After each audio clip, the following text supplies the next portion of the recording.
Welcome. If you're here, it means you've chosen to truly listen, not just consume noise, and that already speaks volumes about you. This space is for those who feel life has more layers, seeking truth, clarity, and peace over quick answers. We're not talking about perfection or who you should be, but what truly happens when you listen to yourself. I'm Azael, and this podcast is a place for settling, not rushing. If you need peace or clarity, you're exactly where you need to be.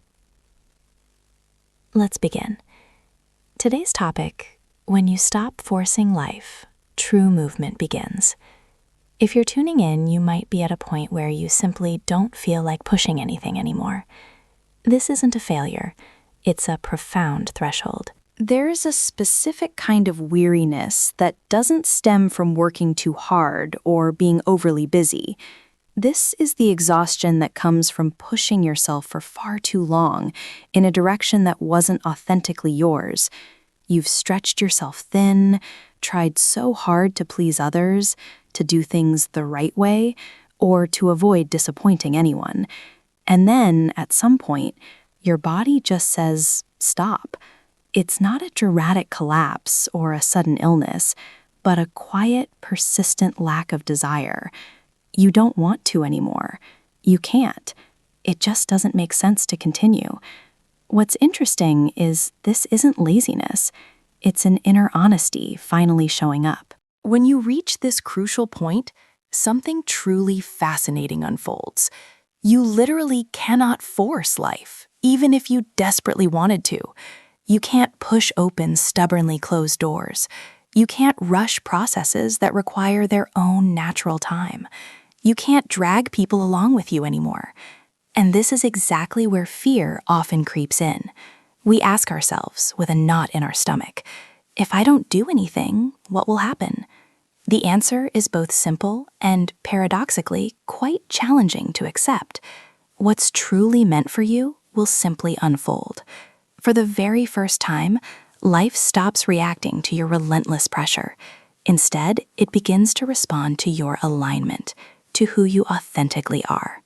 This idea of alignment brings us to the profound difference between control and presence. Control often masquerades as power, doesn't it?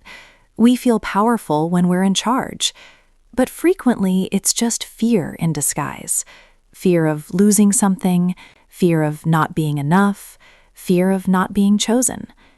Presence, however, is pure stillness. And stillness, while it might not impress anyone externally, keeps you whole.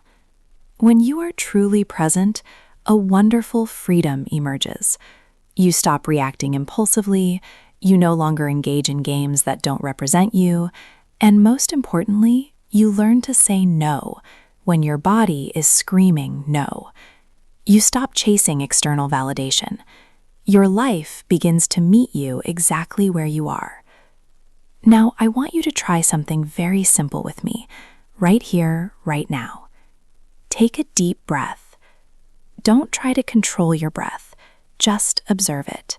As you observe your breath, ask yourself, without seeking a logical answer, just feeling it. Where do I feel light? Where do I feel constricted? Where am I forcing myself? Where am I already truly myself? Don't overanalyze. Just feel. Your body often responds much faster and more truthfully than your mind. Here's the beautiful paradox. When you truly stop pushing, things actually start to come to you. Not everything, not all at once, not spectacularly, but correctly. The right people appear, clear decisions emerge, healthy boundaries are established, a natural direction becomes clear. This isn't because you did something special, but because you stopped contradicting your own inner knowing. If it feels like nothing much is happening for you right now, you might be exactly where everything is realigning itself. Don't rush, don't force, don't judge. Life isn't deaf, it just stops responding to pressure. We'll talk again next time. Until then, just be with yourself. That's enough.